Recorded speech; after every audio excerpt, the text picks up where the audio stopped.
আলস্য আপনার আরো একটা অত্যন্ত বড় শত্রু, যা আপনার মনের মধ্যে বসবাস করে আর ধীরে ধীরে আপনার কার্য শরীরের একটা অংশ হয়ে ওঠে। সব কাজে দেরি করিয়ে দেয়, সবকিছু নষ্ট করে দিতে পারে এই আলস্য। এই কাজ আজকে হলো না, কোনো ব্যাপার নয়, কালকে করে নেব। প্রকৃতি আমাদের এটা শেখায় না।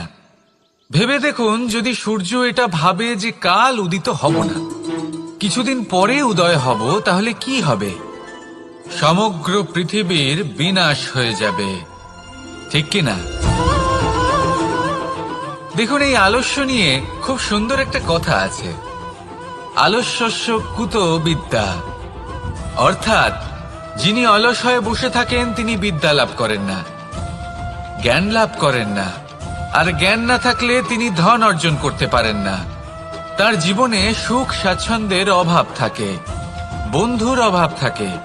যেখানে সুখ স্বাচ্ছন্দ্য নেই, মিত্র নেই, আপনজন নেই, জ্ঞান নেই, সেখানে আনন্দ কিভাবে বাস করতে পারে? সেই জন্য কথায় আছে, যিনি কর্ম করেন তিনি এই সংসারে যে কোনো সুখ স্বাচ্ছন্দ্য ভোগ করতে পারেন। তাই কর্ম করুন, সময়কে সম্মান করুন, আর এই আলস্যের উপর বিজয় লাভ করুন। আর আমার সাথে ভালোবেসে বলুন, রাধা রাধা। জীবনে যদি আপনি বন্ধু লাভ করতে চান, তাহলে আপনাকে অনেকগুলো কাজ করতে হবে। প্রথমে একজন যোগ্য পাত্র সন্ধান করতে হবে, তারপর তার সাথে সময় কাটাতে হবে, সুখ দুঃখে তার সাথে থাকতে হবে, তবে গিয়ে সে বন্ধু হবে। কিন্তু যদি আপনি শত্রু খুঁজতে চান, তাহলে কোথাও যাওয়ার দরকার নেই, কারণ আপনার সব থেকে বড় শত্রু আর কোথাও নেই, আপনারই মনের মধ্যে, আপনার চেতনায় রয়েছে। ক্রোধ, মোহ, লোভ, কাম, মদ, মাৎসর্য। এ এমন 6 সব থেকে বড় শত্রু, যা আপনার আগামী 7 জন্ম নষ্ট করে দিতে পারে, যদি আপনি এদের না সামলাতে পারেন। এবার এদের সাথে যদি যুদ্ধ করতে হয়, তাহলে একটা মহাভারতের মতো দেখুন, যেখানে অর্জুনও আপনি আর কৃষ্ণও সেই আপনি। কারণ এই যুদ্ধ আর অন্য কারোর সাথে নয়, বরং নিজের সাথে। এগুলো অন্তর মনের যুদ্ধ, আর এটা জয় করা যেতে পারে নিয়ন্ত্রণ এবং অনবরত চেষ্টার দ্বারা।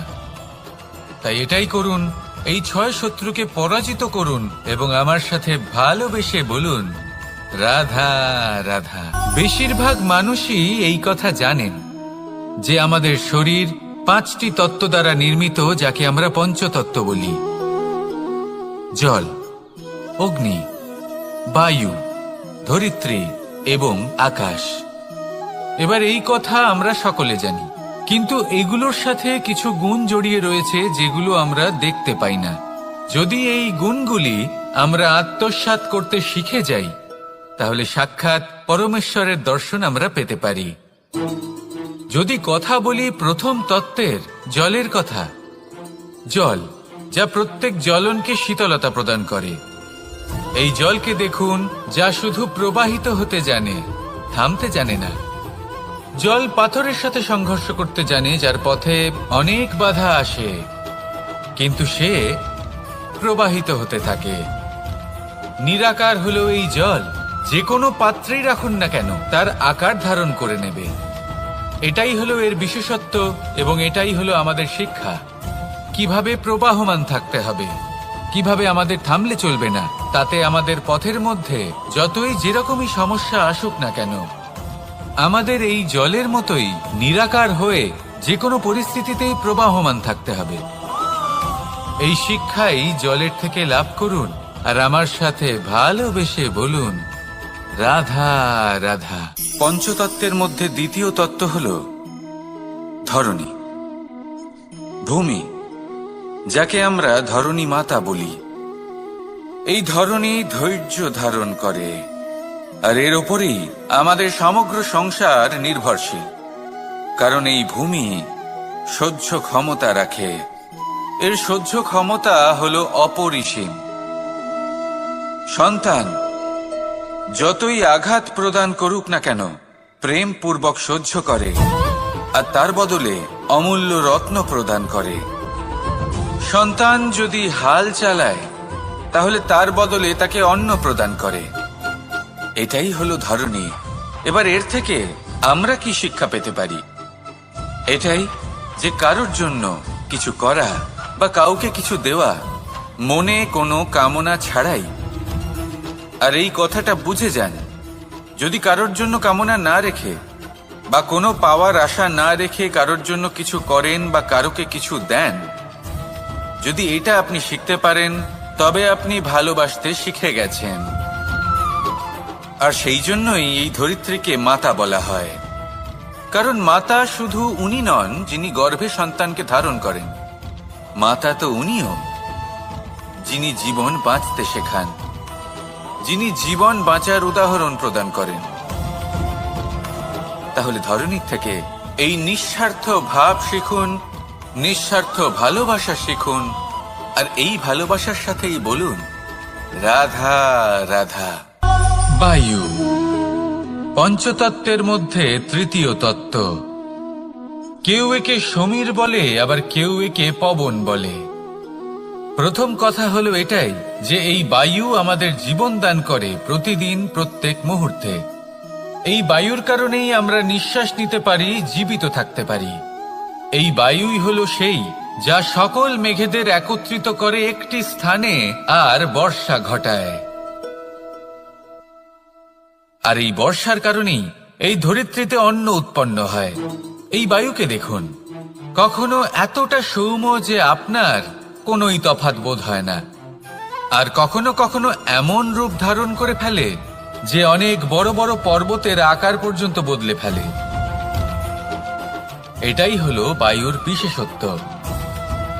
বায়ু শেখায় যে সময়ের সাথে সাথে বইতে থাকো, সকলকে জীবন দান করো, সকলকে সাহায্য করো, কিন্তু যখন বিপদ সামনে আসবে তখন দৃঢ় হয়ে সম্মুখীন হও। বাধা অনুযায়ী নিজেকে গড়ে নিতে হবে, আর কখন কতটা কঠোর হতে হবে আর কখন কতটা সৌম্য হতে হবে এটা বায়ুকে দেখে শিখুন, আর আমার সাথে ভালোবেসে বলুন রাধা রাধা। অগ্নি চতুর্থ তত্ত্ব, সব থেকে বেশি গুরুত্বপূর্ণ কিন্তু তার থেকেও বেশি ভয়াবহ। কখনো অগ্নিকে নিয়ন্ত্রিত রূপে উনুনে জ্বলতে দেখেছেন? এই অগ্নি আমাদের খাবার বানাতে সাহায্য করে, যা আমাদের শক্তি প্রদান করে। কিন্তু এই অগ্নি যখন বিচলিত হয়ে, অনিয়ন্ত্রিত হয়ে কোনো বনের আগুন হয়ে ওঠে, তখন মহা বিনাশ ঘটে যায়। আপনারই অন্তরের ঊর্জা হলো এই অগ্নি। এটা আপনার শক্তিও, আপনার ক্রোধ। একে ব্যবহার কিভাবে করবেন তা আপনারই হাতে। যদি কোনো ব্যক্তি নিজের অন্তরের এই ঊর্জাকে ব্যবহার করেন শক্তির রূপে, তাহলে সে বিকাশ ঘটাতে পারে, নির্মাণ ঘটাতে পারে। কিন্তু যদি কোনো ব্যক্তি তার অন্তরের ঊর্জাকে বিধ্বংসী অস্ত্র বানিয়ে ফেলেন, তাহলে নিশ্চিত রূপে মহা বিনাশ ঘটতে পারে, যাতে বিনাশ তারও অবশ্যই হবে। অনেক বছর পূর্বে এমনই এক আগুনের দ্বারা এই সুন্দর পৃথিবীর নির্মাণ হয়েছিল, আর অনেক বছর পূর্বে এমন এক আগুনেই সমস্ত জীব এবং সংসার বিলুপ্ত হয়ে গেছিল। এবার আপনি আপনার অন্তরের ঊর্জা দ্বারা বিনাশ ঘটাতে চান নাকি নির্মাণ ঘটাতে চান, সেই সিদ্ধান্ত আপনারই। আসুন আমার সাথে ভালোবেসে বলুন রাধা রাধা। পঞ্চম তত্ত্ব, আকাশ নব ব্যোম। আসলে কোনো ভ্রম নাকি সত্য? ভ্রম তো হতে পারে না, কারণ ভ্রমের মধ্যে কেউ বাঁচতেই পারে না। আর যদি সত্য হয় তাহলে এতটাই বিশাল যে আমাদের চোখের থেকে, আমাদের ইন্দ্রিয়ের থেকে, আমাদের মস্তিষ্কের থেকে, আমাদের চিন্তা ভাবনার থেকেও অনেক ঊর্ধ্বে, যাকে আমরা বুঝতেই পারি না। এটা যতটাই বিশাল আকার ঠিক ততটাই সরল। এই আকাশ যতই অন্ধকারাচ্ছন্ন ততটাই আলোর প্রকাশ প্রদান করে থাকে। দেখতে গেলে এ হলো জীবনের সঞ্চালক, কিন্তু যদি ক্রুদ্ধ হয়ে যায় তাহলে প্রাণ কেড়ে নিতেও দ্বিধাবোধ করে না। এই আকাশ শুধুমাত্র পৃথিবী লোক নয়, বরং এই সমগ্র ব্রহ্মাণ্ডকে, এই সমগ্র সৃষ্টিকে, এর প্রত্যেকটা তারাকে, প্রত্যেকটা গ্রহকে একটা বিশেষ স্থান প্রদান করে।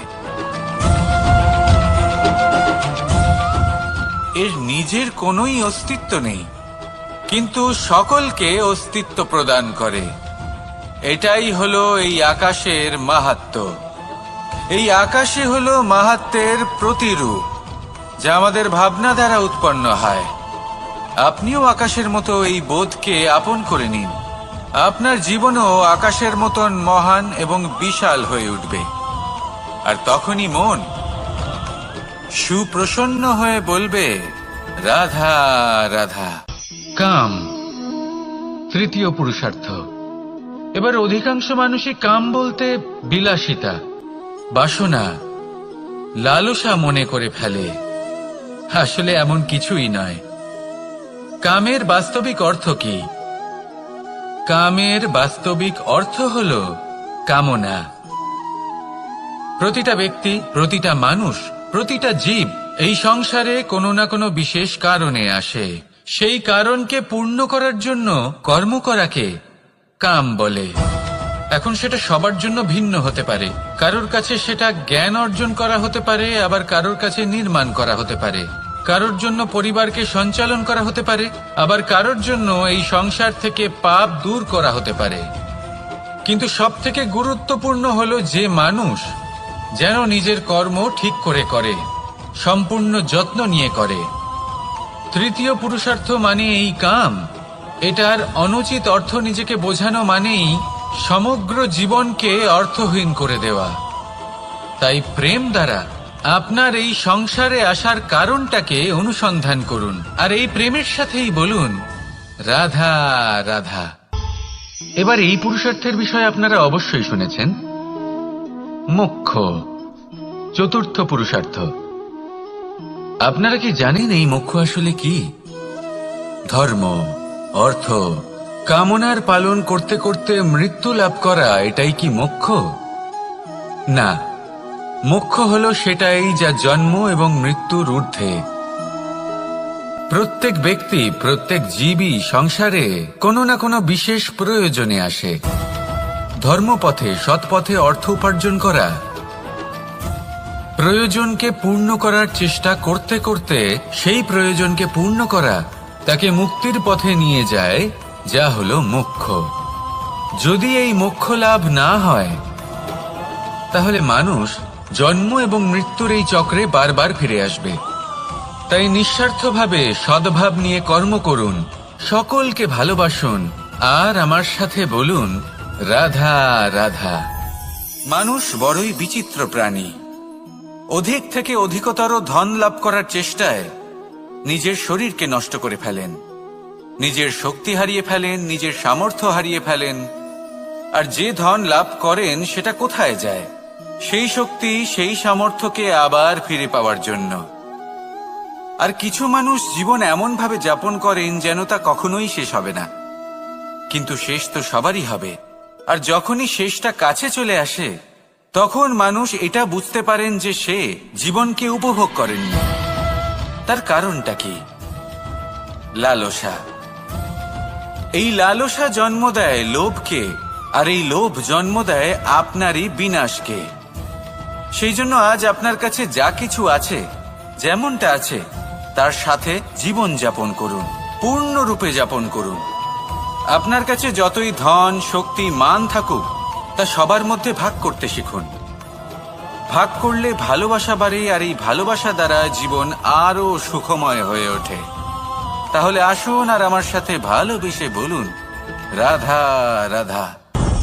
মন, জীবনে যখনই কোনো বস্তু বা সুখ স্বাচ্ছন্দ্য অধিক মাত্রায় আপনার কাছে চলে আসে, তখন নিজেকে শ্রেষ্ঠ মনে করার একটা প্রবণতা দেখা যায়, যা হয় আত্মবিশ্বাসে পরিণত হয়, নয়তো অহংকারে। এবার আত্মবিশ্বাস আর অহংকারের মধ্যে অনেক বড় পার্থক্য রয়েছে। আমি এটা করতে পারি, আমি ওটাও করতে পারি, এ হলো আত্মবিশ্বাস।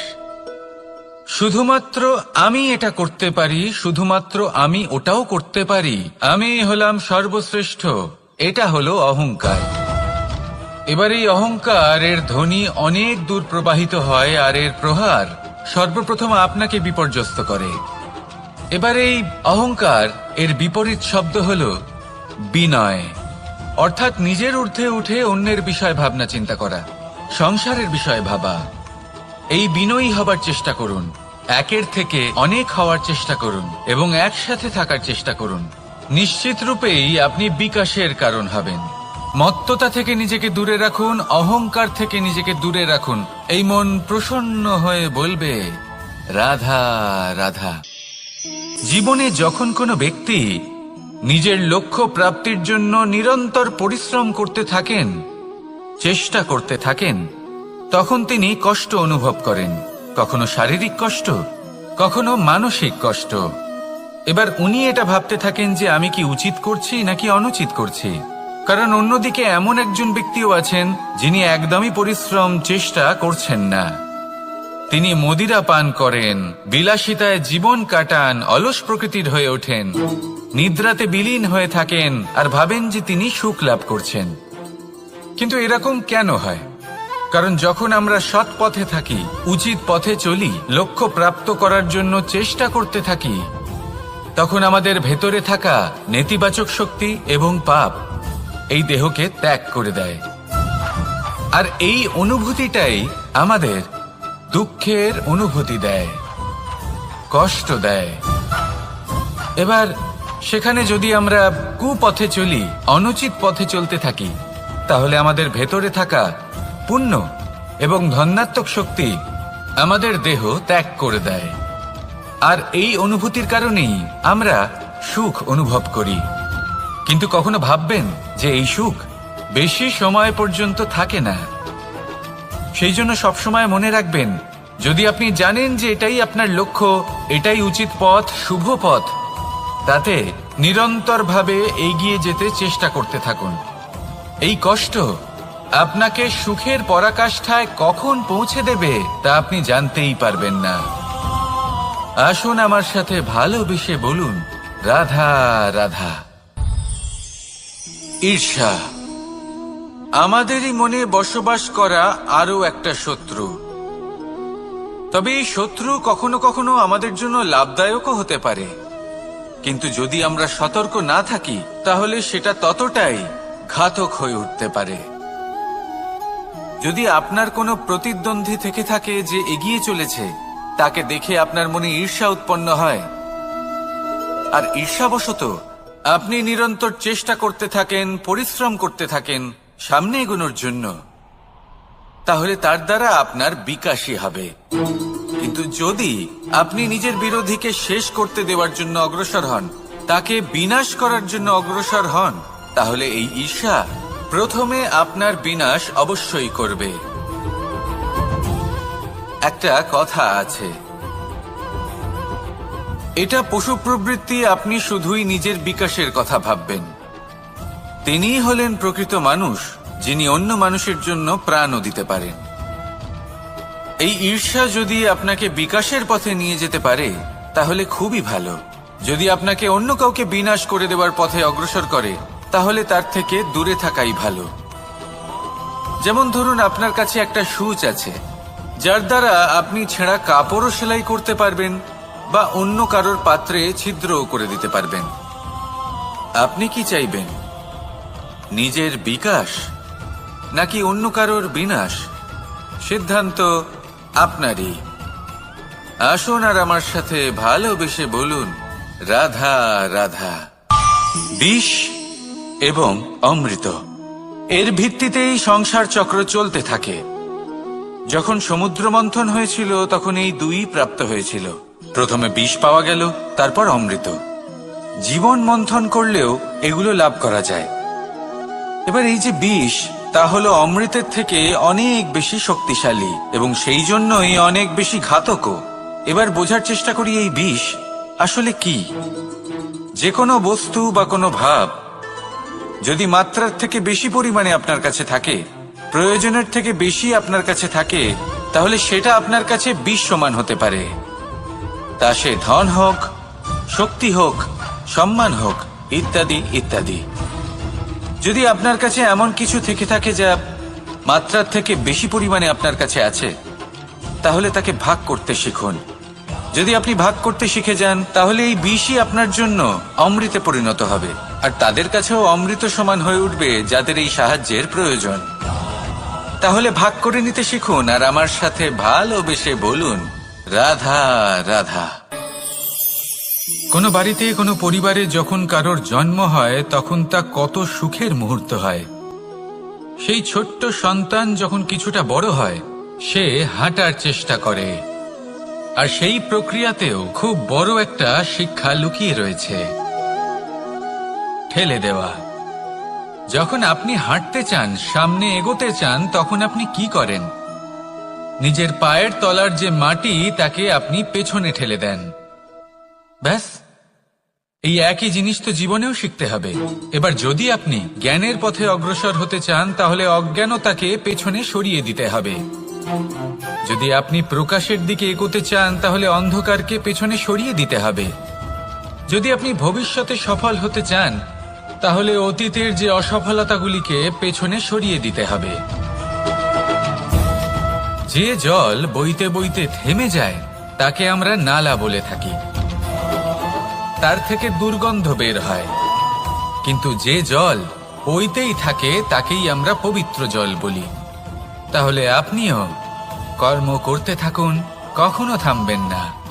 আর আমার সাথে ভালোবেসে বলুন, রাধা রাধা। যোগাসন। যোগাসনে আসন অত্যন্ত গুরুত্বপূর্ণ। এবার আমি বলবো সবথেকে শ্রেষ্ঠ আসন কোনটি। আশ্বাস। নিজেকে আশ্বস্ত করতে থাকুন যে আমি আছি, সব ঠিক হবে, যা হচ্ছে ভালোর জন্য হচ্ছে। এই আশ্বাস আপনাকে জীবনে এমন ধনাত্মক বিশ্বাস দেবে যে আপনি বড় বড় সমস্যার সমাধান করতে পারবেন। এবার যদি কথা বলি সবথেকে কঠিন সময়ের, তাহলে সেটা হলো বিচ্ছেদের। যা মা সীতাকে সহ্য করতে হয়েছে শ্রীরামের জন্য, রাধা কৃষ্ণকেও সহ্য করতে হয়েছে। যে ব্যক্তি বিচ্ছেদের সময় সঠিক পথে চলে এসেছে, সে জীবনে অনেক শ্রেষ্ঠ স্থানে অবশ্যই পৌঁছতে পারবে। এবার যদি কথা বলি সবথেকে জরুরি এবং গুরুত্বপূর্ণ সময়ের, তাহলে সেটা হলো সংযোগ। সকলকে সাহায্য করতে থাকুন। আপনি অন্যদের সাহায্য করে তাদের যত আনন্দ দিতে পারবেন, ততটাই আনন্দ আপনারও জীবনে অবশ্যই আসবে। আসুন আর আমার সাথে ভালোবেসে বলুন, রাধা রাধা। কামবোধ। এটাই আপনার অন্তরের প্রথম শত্রু। বেশিরভাগ মানুষই কামবোধ বলতে লালসা বোঝেন, কিন্তু এটা সম্পূর্ণ সত্য নয়। কামের আসল অর্থ হল কামনা। এটা খুবই সহজ ব্যাপার। মনুষ্য শরীর থাকলে, মানুষের মন থাকলে, এই কামনা অবশ্যই থাকবে।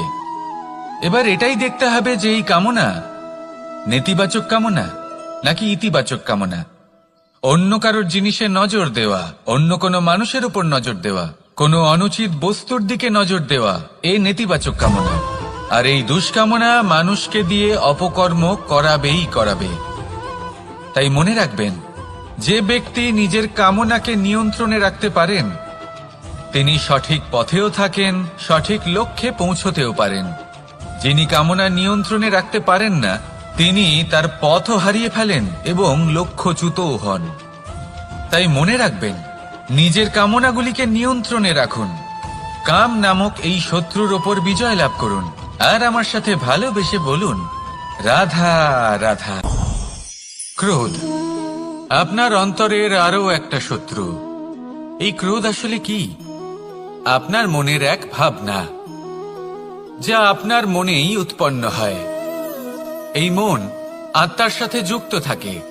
এখন একটা ভাবনা যা আত্মার সাথে যুক্ত থাকে, তাকে অনুচিত কেন বলা হয়, সেটা বোঝার চেষ্টা করুন। ক্রোধ কখনো কখনো জরুরি হয়, বিশেষ রূপে তখন যখন আপনি সঠিক পক্ষে দাঁড়িয়ে রয়েছেন এবং সামনের ব্যক্তি অধর্মের পক্ষে রয়েছেন আর বিনম্রভাবে মানছেন না।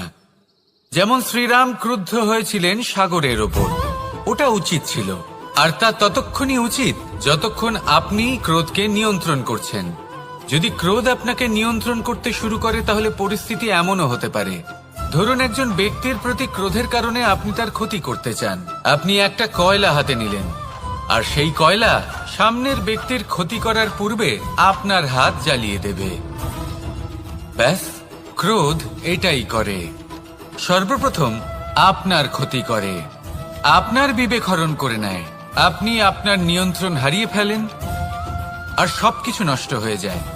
বেশিরভাগ মানুষ ক্রোধে এমন সিদ্ধান্ত নেন যে সেটা তাদেরই বিনাশের কারণ হয়ে দাঁড়ায়।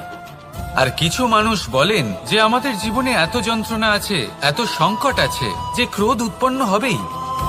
আর এরকম সময় এটাই উচিত হবে যে আপনি নিজেকে ক্রোধের থেকে দূরে রাখুন আর তারপর সমস্যার নিবারণ করুন।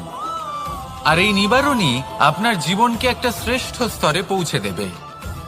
তাহলে ক্রোধ থেকে দূরে থাকুন, সুপ্রসন্ন থাকুন, আর আমার সাথে ভালোবেসে বলুন রাধা রাধা। লোভ আপনার অন্তরের আরো একটা শত্রু। দেখতে গেলে এটা একটা শব্দ, একটা সংস্কৃত শব্দ, লব ধাতু থেকে উৎপন্ন হয়েছে। এর অর্থ কিছু লাভ করা। কিছু লাভ করা অনুচিত নয়, আরো কিছু লাভ করাও অনুচিত নয়, কিন্তু সব থেকে বেশি আমি লাভ করব, আমি আরো চাই, আরো বেশি চাই, আরো বেশি পেতে চাই, এটাই হলো লোভ। আর এই লোভ যখন গ্রাস করে তখন আপনি যা পেতে চান, সে ধনই হোক বা মানই হোক, তা অর্জন করার জন্য মানুষ যে কোনো স্তরে পৌঁছে যেতে পারে। যদি মানুষ ধন অর্জন করতে চান তাহলে তার জন্য তারা অধর্মের পথেও চলতে পারেন। যদি সম্মান অর্জন করতে চান তাহলে অন্য মানুষকে ছোটও করতে পারেন। শেষ পর্যন্ত আপনার এটা মনে হতে পারে যে যদি একটু অল্পই প্রাপ্ত করতাম কিন্তু ভালোবেসে প্রাপ্ত করতাম, এই জীবন আরো অনেক বেশি সুখী হতো। লোভ আপনার জীবনে, আপনার মনে কখন যে প্রবেশ করবে সেটা আপনি জানতেও পারবেন না। তাই এটা চিনতে শিখুন আর তৎক্ষণাৎ জীবন থেকে বাইরে ফেলে দিন। যা কিছু লাভ করতে চান তা ভালোবেসে লাভ করুন, আর সেই ভালোবাসার সাথেই বলুন রাধা রাধা। মোহ আপনার অন্তরের আরো একটা শত্রু। এবার মানুষ প্রেম আর মোহের মধ্যে পার্থক্য বুঝতে পারে না। কিছু মানুষ ভাবে যে মোহর মধ্যে খারাপ কি আছে। যদি কোনো মানুষের তার বাবা মার প্রতি, তার সন্তানের প্রতি মোহ থাকে তবে খারাপ কি আছে? খারাপ আছে, আর সেটা তাদের জন্য খারাপ হতে পারে যাদের প্রতি আপনার এই মোহ আছে। এবার মোহ আর প্রেমের মধ্যে পার্থক্য আপনাকে বোঝাচ্ছি। মোহ শুধুমাত্র পেতে চায়, সেখানে প্রেম শুধুমাত্র দিতে শেখায়। এই দুই পরিস্থিতিতেই আপনার হাত প্রসারিত থাকে। মোহের ক্ষেত্রে কোনো বস্তু বা কোনো ব্যক্তিকে লাভ করার জন্য, আর প্রেমে শুধুই প্রদান করার জন্য। মোহর বশে আপনার পায়ে বাঁধন পড়ে যেতে পারে। যদি মাতা পিতার তার সন্তানের প্রতি মোহ থাকে তাহলে তারা তাদের সন্তানকে কখনো দুঃখে, চিন্তায়, যন্ত্রণায় দেখতেই পারবে না। সেই জন্য তারা সন্তানকে বেঁধে রাখতে চান একটা সুরক্ষিত ক্ষেত্রে, যেখান থেকে না তারা সংসারকে দেখতে পায়, না পরখ করতে পারে, না কিছু শিখতে পারে, না বিকট পরিস্থিতির সম্মুখীন হতে পারে। ঠিক যে কারণে তারা দুর্বল হয়ে পড়ে, অজ্ঞানী হয়ে ওঠে। তাদের বিকাশ সেখানেই স্তব্ধ হয়ে যায়, আর সেখানে প্রেম শুধুমাত্র বিকাশের পথে নিয়ে যায়। মা বাবা যদি সন্তানকে ভালোবাসেন তাহলে তাকে ছেড়ে দেন যে যাও সংসারকে দেখো, পরখ করো আর শেখো। কিভাবে এর সাথে লড়াই করতে হবে সেটা নিজে শেখো। নিজের শক্তি নিজেই বাড়িয়ে তোলো, নিজের পথ চয়ন করো। সেই জন্য এই মোহর শিকল ভেঙে ফেলুন আর প্রেমকে আপন করে নিন। আর এই প্রেম দ্বারাই বলুন রাধা রাধা।